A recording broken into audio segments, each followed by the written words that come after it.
7 months after the collapse. The people, they decided to stand, and we stood with them. Because the people, they do not want the return of such a regime. The regime which prevents girls to go to school. A regime which does not allow the basic and the fundamental rights of human beings. A regime which wants to rule with force and with fear, not actually with compassion, with love, and also with democracy. Therefore, all these things and all these values that they are having, which is completely against the values of the people of Afghanistan, the people decided to stand against it, and we are standing with the people. The girls are resisting to it, the women are resisting to it, and as you remember, when we called for uprising in Afghanistan, in every city in Afghanistan there were hundreds of people, they came. When they were so much afraid of the Taliban, they were using the element of fear and brutality against them. Thousands and thousands of Afghans outside Afghanistan, they also joined hands to raise their voice against this.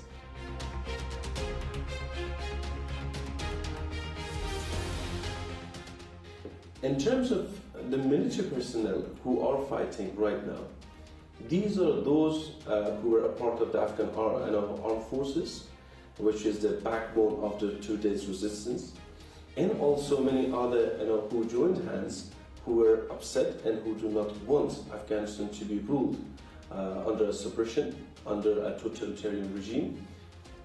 We are not being backed by any sort of a foreign country. We are a genuine group from Afghanistan, based on the generosity of the Afghan people.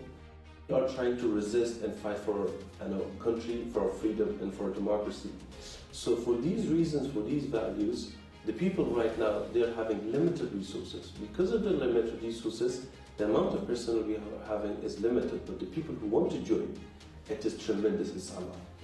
Currently we are having roughly about 3,000, but we are actually aiming to go beyond that.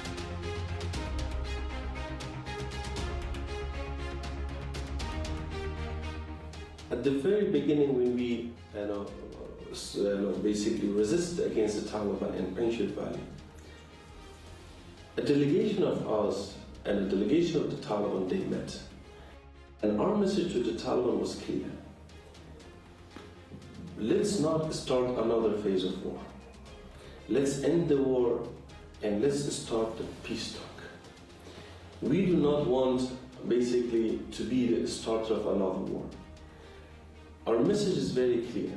Now there is an opportunity for healing, reconciliation, and for peace, and a state building and nation building. It can happen only if the situation is allowed for all other sides to join hands to shape the future of Afghanistan. In this regard, we need to be open-minded to understand what is happening, to understand the current situation of Afghanistan, to understand how Afghanistan changed from the 20 years ago.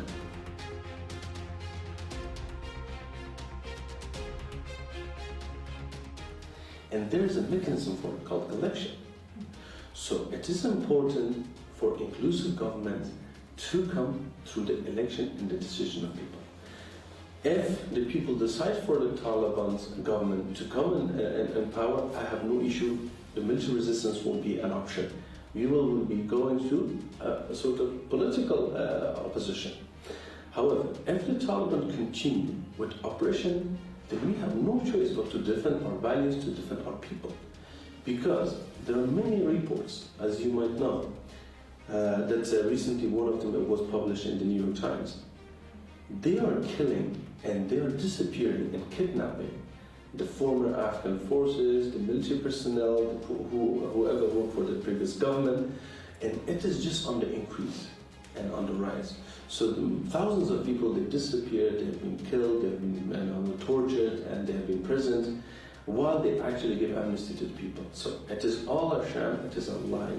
There is no amnesty, there is no safety, and the Taliban are actually pushing and pushing more and more